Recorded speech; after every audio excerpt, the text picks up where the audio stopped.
Hi, I'm Rachel Abbasi. Welcome to the Recovery Daily Podcast. As always, thanks for spending time with me.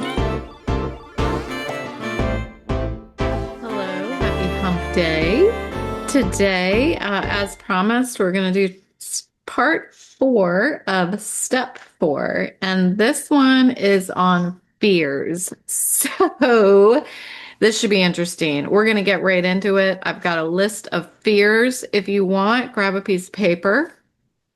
I will list said fears and explain a little bit about how it resonates with me. And I'm doing this off the cuff.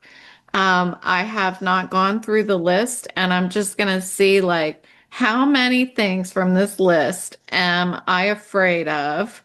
And I'm going to focus, unlike the first 3 parts of step 4 that I've done so far, I'm going to focus on the fears that I have right now. And the reason why I'm going to do that is because I know for sure that if I were to talk about the fears that I had before I got sober, I would have checked off everything on the list because I was afraid to leave the house. I was afraid to talk to people.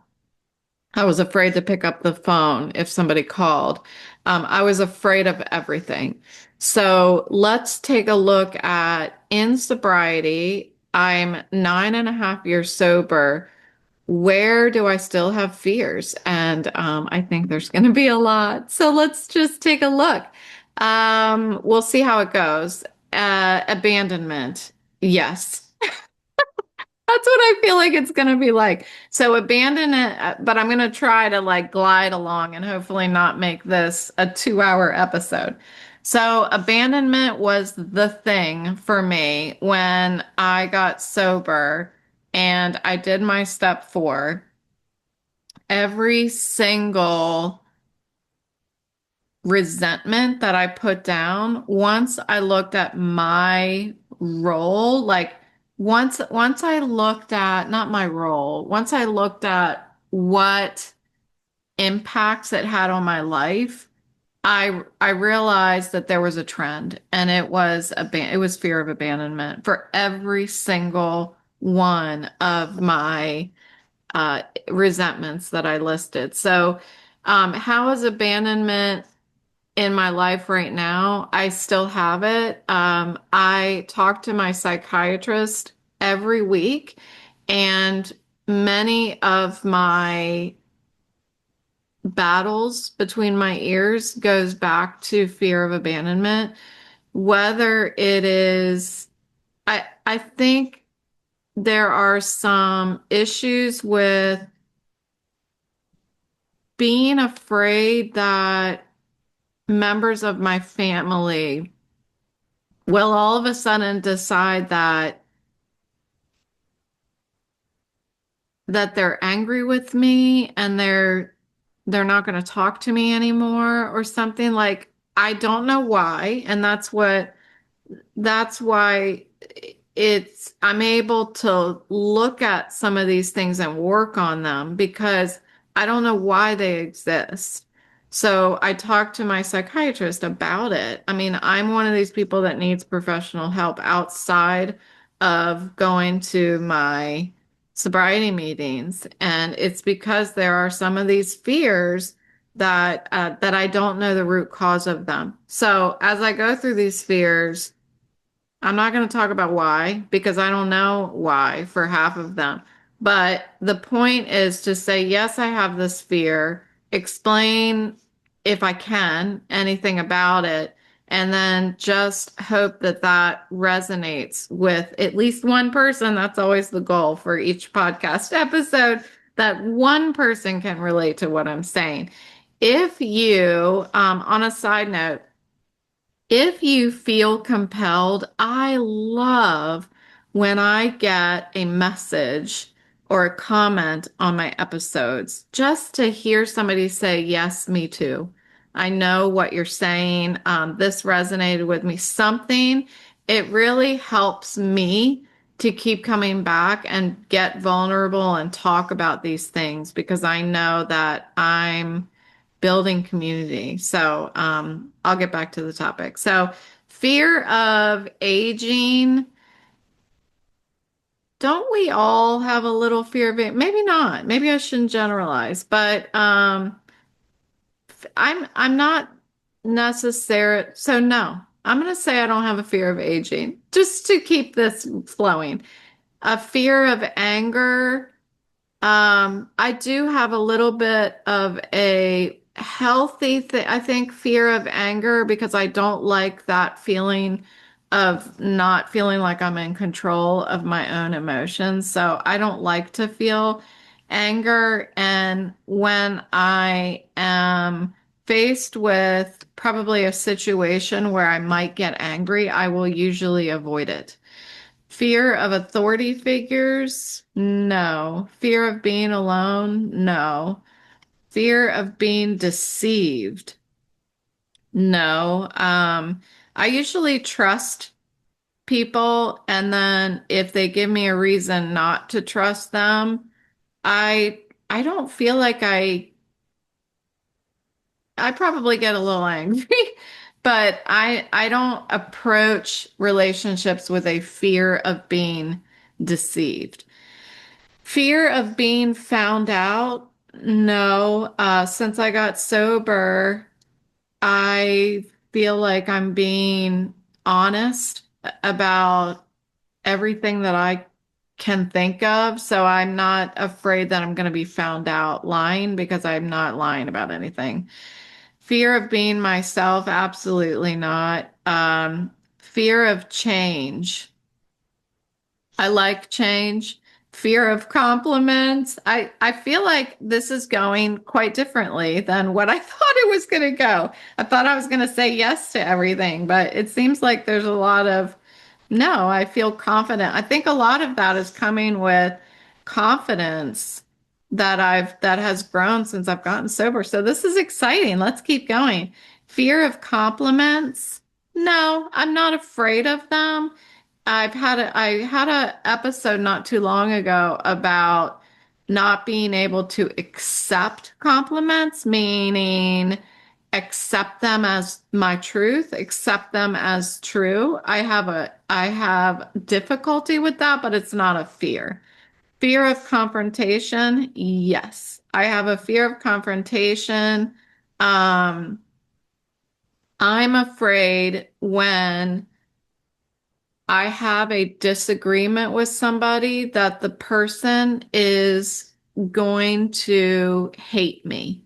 And that might go back to that abandonment issue. So I have a fear of confrontation because I feel like they are only going to end in a broken relationship. Confrontation will end in a broken relationship. And so that is a fear of mine. Fear of creditors, not anymore. Fear of death. Yes, that's one of my greatest fears that I talk to my psychiatrist about. And it's always existed ever since I was little, but it's grown, it grew so large after my stroke that it was unbearable, that I could not live normally because this fear was overwhelming me. So the fear of death is something that I talk to my psychiatrist about. And to be honest, it's this faith journey that I talk about a lot now in my podcast. I didn't used to talk about it at all. I used to not even like to say the word God. So that's how much I've changed over the past 4 years that I've been doing this, 3 years, 3.5 years that I've been doing this. But that faith journey that I've been leaning into is a result of my fear of death. So I have been living in the solution despite my fear. So trying to find ways to make it bearable, make my fear bearable, find solutions for me that works. And faith is one of those things. working with my psychiatrist to talk about the reality of death and how to accept that it is inevitable, but yet not fear it. So that's a big one for me, fear of death. Fear of my own denial of things. No. Sorry to be abrupt on some of these, but fear of disapproval. Yeah, I feel quite often, honestly, that when I record episodes or I have this podcast with hundreds of episodes, that I'm going to be disapproved by somebody and it's going to make a large impact on my willingness and my commitment to this podcast. I haven't yet encountered any negative Nancy or Poopy Pete on my podcast comments at all. I haven't dealt with that yet. I am very aware that it's a possibility that somebody might run across the episode and be like, I hate this lady, she looks funny and she sounds stupid and stuff like that. But it hasn't happened yet. I think early on in the podcast episodes, my biggest fear of disapproval was that my family was going to disapprove, and none of them did. And that what meant a lot to my self-confidence. I even had some of my family members listen, and that was really cool. I don't know if they still do or not. It doesn't, I got their approval, and unfortunately, I felt like I needed that. Um, my friends, I thought that I would get a disapproval from, and when I say friends, I mean long-term friends, like lifetime friends. And what I've realized is that if I have a friend that disapproves of what I'm doing, then are they really a friend? Because this is something that's helping me heal on a daily basis. I need it. So disapproval, I think, is a symptom of being human. And, but the fear has existed. It doesn't overwhelm me. Fear of disease, no. Um, for example, cancer runs in my family on the female side. I don't have a fear of it. And I think yeah, I'll just stop there. I don't have a fear of disease. If it happens, it happens, I think, which is funny because I have that fear of death, but yet I don't have a fear of disease. Um, Fear of divorce, no. Fear of embarrassment? No. I used to have that my whole life. And now when things happen, that's one of the reasons why I have a commitment to not going back and editing my podcast. For the most part, I don't edit it. Because if I do something that might elicit like a feeling of embarrassment, that's even more reason to post it because I want to relate. I want others to be able to relate. And if I don't post my most embarrassing things that I say or that may happen during a live recording, then I'm not really being completely transparent and vulnerable. So embarrassment, no. Fear of employment, no. Sorry, that makes me laugh. Fear of facing myself, no, not anymore. Fear of failure, um, no. I don't think it's a fear of failure. I feel that failure, the concept of failure is something that could be completely dissected. In my situation here that I'm in today, medically retired, doing a podcast, doing arts and crafts, and having an Etsy shop, painting, that kind of thing, I don't have a feel of fear of failure. I need to, at times, and I was just talking to my psychiatrist about this today, is right size my aspirations. Like I'm painting not to become the best painter in the world, to be better than other people, right? And I talked about that in one of my other step 4 episodes. Um, I'm painting because I enjoy it. So I can't fail. And I'm pointing this way because I have this big, gigantic canvas that I'm painting right now, and I can't fail at it. And that's what I told my psychiatrist today. That I went to my art club meeting for the first time in my new neighborhood, and there was a presentation on Impressionism.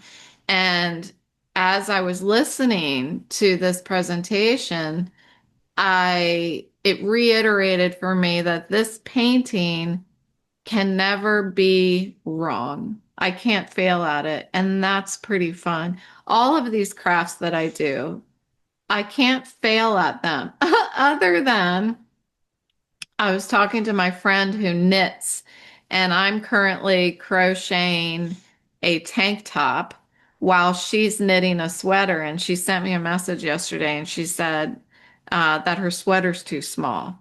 And I thought, well, is that failure? It's frustrating, that's for sure, when you spend the time to make something that you're going to wear and then it doesn't fit, which I've done in sewing, that is. It turns out the end of the story for her is that it does fit. She drenched it in water and blocked it for the night, and it does fit. So yay her. But is that failure when you make something and it doesn't fit? Something to think about. I don't have a fear of it though. It's just unfortunate. Do I have a fear of fear? That's too complicated for me right now. A fear of feelings. No, I love feelings. Fear of financial insecurity. I think I have a realistic fear of financial insecurity due to not working anymore and my financial stability, aside from my husband and his job, relies on me getting my disability payments. And so there's this fear that all of a sudden is going to end. But when I think realistically about you, Rachel, you are disabled. It's not, there's nothing that's going to change there. As long as I'm disabled, I will receive my disability payments. So that fear is something that I need to revisit and think about rationally. Fear of flying.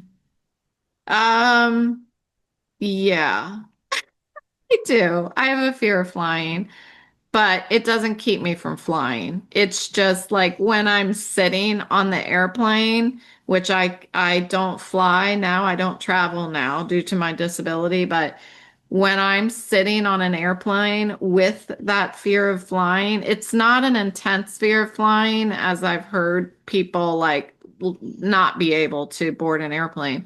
Mine more causes an adrenaline rush when I'm flying because I'm like, I just want to get on the ground. So it's almost a little bit like a high when I engage in that thing that I'm afraid of.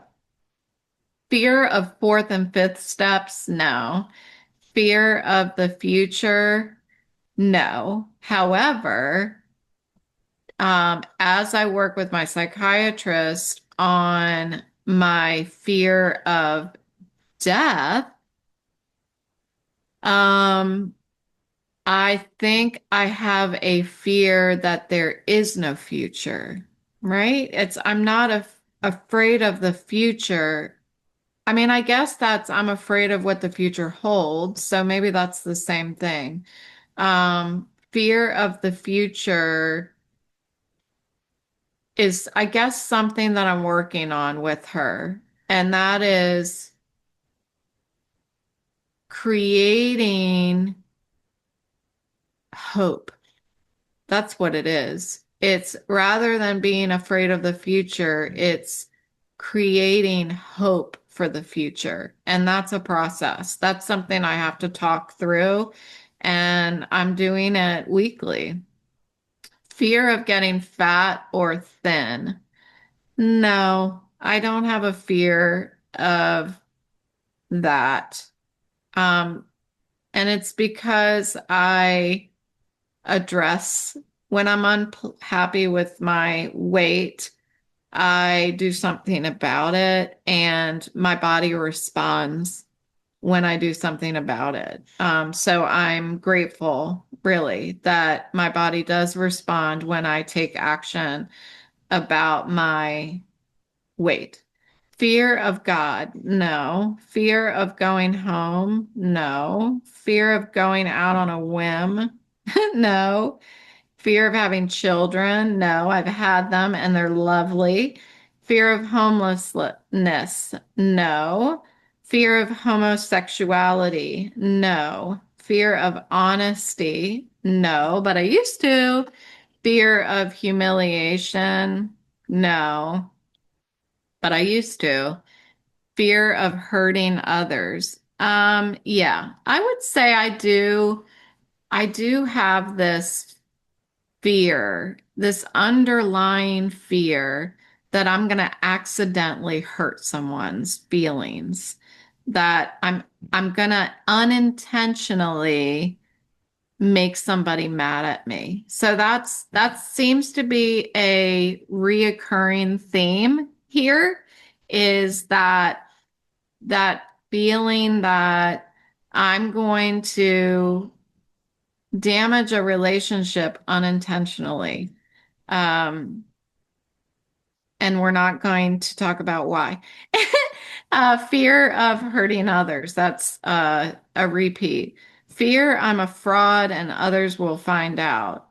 No, as long as I remain honest with myself, um, and being sorry. Oh, sorry, the dogs are barking. Quiet. No, quiet.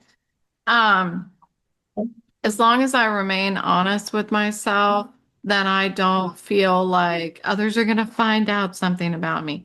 Fear of incarceration, no, because I'm not doing anything illegal. Fear of intimacy, no. Fear of the IRS, no. Fear of letting go. Fear of letting go. No. Not being able to let go is a little different for me, in my opinion, than fear of letting go. Fear of living, no. Fear of loneliness, a little bit, a little bit. But if I'm working the program and I pick up the phone and I talk to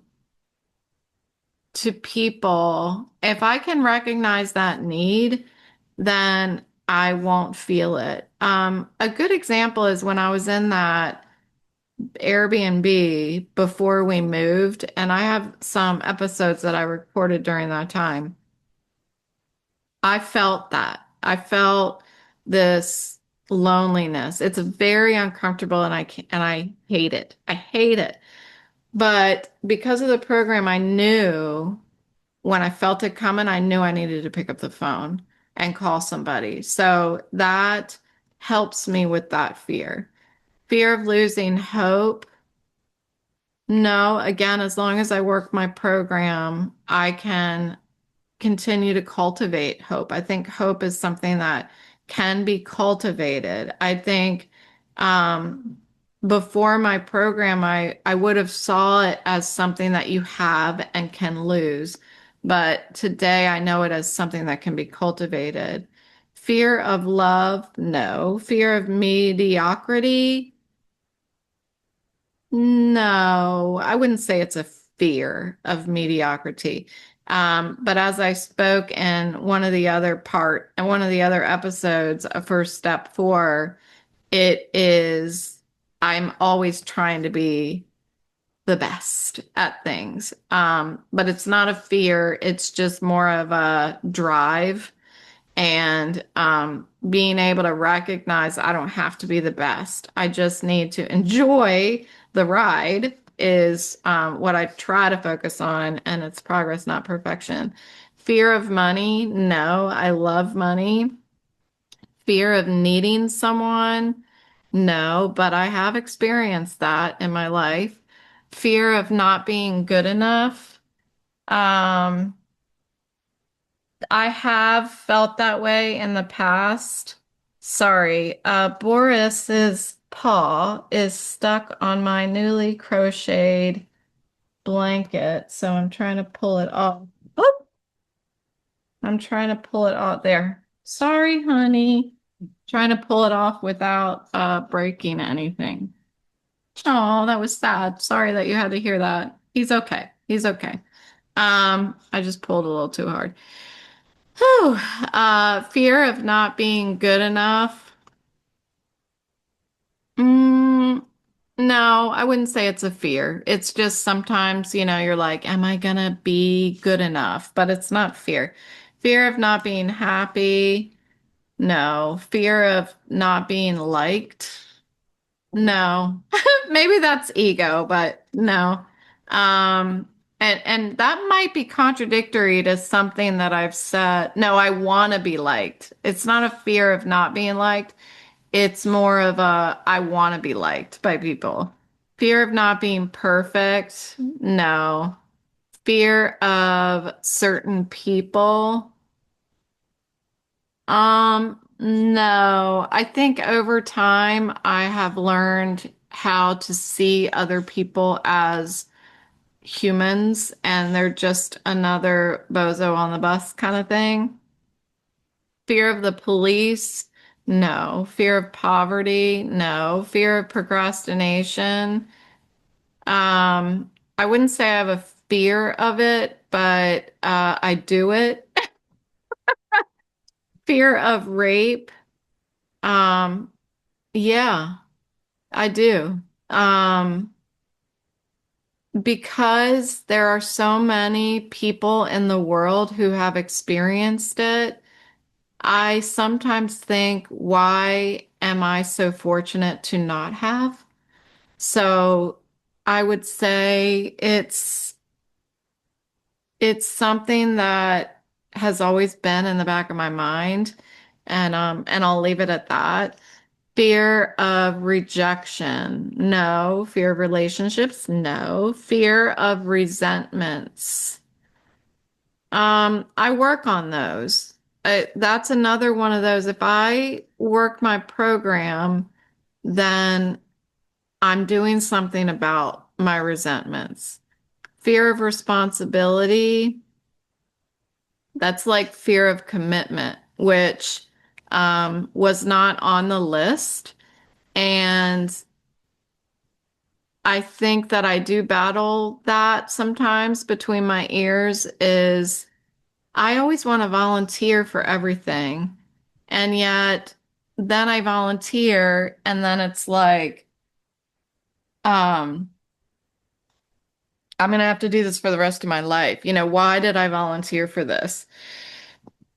And then I'll go through phases of I don't want to volunteer for anything because I don't want to commit to anything. Like I want to be free. I want to be free to live. So I think I go in and out of that.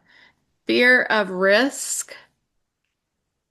Uh, that doesn't really resonate with me.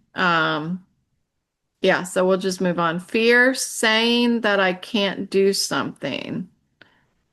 Yeah, I think that that does resonate with me. I don't like to say that I can't do something.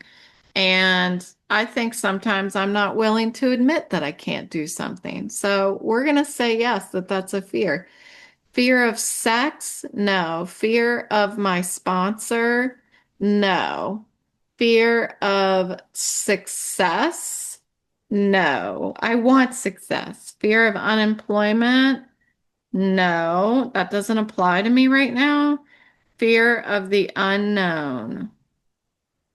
No. Fear of violence? Yes. And I think that correlates with fear of confrontation because I'm always afraid when there is some sort of confrontation that it's going to escalate. And that freaks me the heck out. It freaks me out. So, yes, I'm absolutely fearful of violence and fearful of work. No. I've always been somebody who tries to take on as much work as possible. Even when I had a full-time job, I wanted to have part-time jobs. And now that I am medically retired and disabled, I seem to create my own job, which is this podcast. So that's it. That's what I've got for you for fears. And that was kind of fun. So I hope you enjoyed it. And if you didn't, try to listen to it again and like really think through how each of these apply to you. And it's definitely an experience, an opportunity to learn a little more about yourself. So thank you for listening, and I will talk to you next time.